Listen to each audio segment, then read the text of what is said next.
जब भी आप एक इलेक्ट्रिक व्हीकल को कंसीडर करते हैं और आप जब स्पेशली उसको लॉन्ग जर्नी पर लेके जाते हैं तो काफ़ी सारे लोगों के मन में सवाल होगा कि आप उसको चार्ज कहाँ करेंगे। तो आज की इस वीडियो में मैं इसी के बारे में बात करूंगा। मैं हूं पार्थ पटेल, आप देख रहे हैं इलेक्ट्रीफाई इंडिया। चलिए शुरू करते हैं।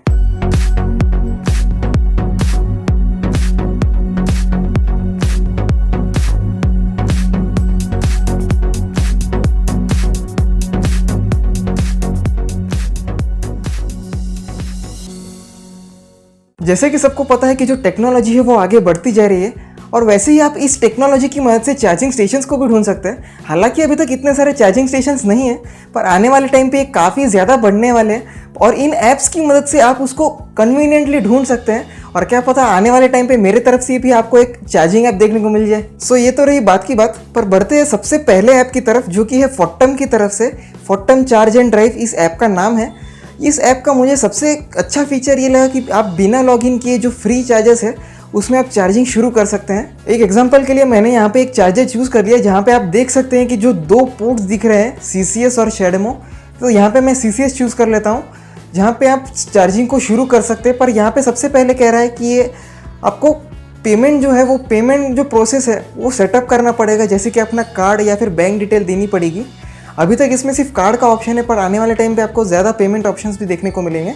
इस ऐप की मुझे दूसरी सबसे खास बात ये लगी कि इसमें आप दो तरह से चार्जिंग शुरू कर सकते हैं। एक तो बाय ऐप, जिसमें आप चार्जर चूज़ करते हैं और वहाँ से आप चार्जिंग शुरू करते हैं, और दूसरा बाय RFID। RFID बेसिकली एक वायरलेस पेमेंट सिस्टम है। जैसे कि हमारा वायरलेस क्रेडिट कार्ड होता है, वैसे ही आप उस RFID को जैसे ही आप टैप करेंगे तो उससे आप चार्जिंग शुरू कर सकते हैं। आने वाले टाइम पर ये कंपनी काफ़ी तेज़ी से ग्रो करने वाली है। तो ये तो हो गई हमारे पहले ऐप जिसमें हमने चार्जिंग शुरू कर दी। तो बढ़ते हैं दूसरे ऐप की तरफ। दूसरा ऐप आता है टाटा पावर की तरफ से। ये टाटा कंपनी है जो पावर सब्सिडियरी है वो चलाती है, और ये जो जहाँ पे टाटा पावर की ग्रिड है वहाँ पे आपको स्पेशली देखने को मिलता है। तो यहाँ पे आप देख सकते हैं कि आपको काफ़ी सारे चार्जिंग के ऑप्शंस मिल जाते हैं चार्जिंग पोर्ट्स के, जैसे कि CCS1, AC Type 2 और काफ़ी सारे अन्य पोर्ट्स है जिसमें आप चार्जिंग कर सकते हैं। भले ही आपके पास कौन सी भी इलेक्ट्रिक कार हो जिसमें कौन सा भी पोर्ट लगा हुआ हो, पर आप इंडिपेंडेंट रहते हैं, पर आप एक इसी चार्जिंग नेटवर्क के साथ जुड़ जाते हैं। स्पेशली आपको ये जो नेटवर्क है ये सिर्फ मुंबई में देखने को मिलता है, पर क्या पता आने वाले टाइम पे ये एक्सपेंड भी कर सकते हैं। तीसरे ऐप की बात करूँ तो इसका नाम है प्लगशेयर।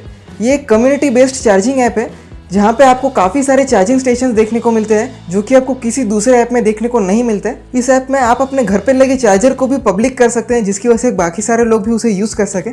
पर इस ऐप में एक दिक्कत है, कभी कभार इसमें गलत इन्फॉर्मेशन होती है, हमेशा नहीं पर रेयरली होती है। तो मैं कंसीडर करूंगा कि आप इसको एक सेकेंडरी ऐप की तरह यूज़ करें, ना कि प्राइमरी ऐप। तो बढ़ते हैं चौथे और आखिरी ऐप की तरफ, जिसका नाम है रिचार्ज इंडिया। ये एक नया ऐप है जिसमें कि आपको बहुत सारे चार्जिंग स्टेशन देखने को मिलते हैं जो कि आपको किसी प्लेटफॉर्म में देखने को नहीं मिलते, और इसमें जो मोस्टली चार्जेस है वो ऑफिशियल और वेरीफाइड है। ये एक कम्युनिटी बेस्ड चार्जिंग ऐप है और इसी वजह से मैं इसको एक सेकेंडरी ऐप की तरह कंसीडर करूँगा, ना कि प्राइमरी ऐप, क्योंकि जैसे कि मैंने पहले ही कहा कि इसमें इन्फॉर्मेशन कभी कभार गलत भी रहती है। ये तो हो गई सभी ऐप्स की बात, और मेरे ख्याल से इसमें से सबसे बेस्ट ऐप है फोर्टम चार्ज एंड ड्राइव ऐप इस समय में, क्योंकि जो उनका जो सर्विस है और उनके जो चार्जिंग नेटवर्क का जो कवरेज है वो भी बड़े सिटीज़ में है। हालांकि अभी छोटे सिटीज़ में नहीं है, पर Tier 2 Tier 3 सिटीज़ में आने वाले टाइम पे आपको देखने को मिलेगा। और जैसे कि मैं इस कंपनी की हिस्ट्री को कंसिडर करता हूँ इंडिया में, तो ये इंडिया में आई थी करीब 2013 में, जहाँ पे उन्होंने शुरुआत की थी 5 मेगावाट जो सोलर फार्म है राजस्थान में उसको एक्वायर किया, और फिर एक पावागढ़ा करके जगह है कर्नाटका में, वहाँ पे उन्होंने 100 मेगावाट का जो पावर स्टेशन है, सोलर पावर स्टेशन, उन्होंने वो एक्वायर किया और उससे वो अपने चार्जिंग स्टेशंस को पावर सप्लाई करते हैं। इस कंपनी को सबसे अच्छी बात ये लगी कि इनके जो चार्जर्स है उनको जो पावर प्रोवाइड करते हैं वो सोलर से प्रोवाइड करते हैं, यानी कि जो पोल्यूशन है वो टोटली ज़ीरो हो जाता है। और ये काफ़ी ज़रूरी है क्योंकि साल दर साल जो ग्लोबल वार्मिंग है वो बढ़ता जा रहा है। और अगर मैं इस कंपनी की ओवरऑल हिस्ट्री की बात करूँ तो ये कंपनी है फिनलैंड की, जिन्होंने अपना जो चार्जिंग नेटवर्क है वो पूरे यूरोप में फैलाया हुआ है, इंक्लूडिंग नॉर्वे। और बाय द वे आपको कह दूँ कि जो नॉर्वे है वो 50% इलेक्ट्रीफाइड है कार्स के मामले में।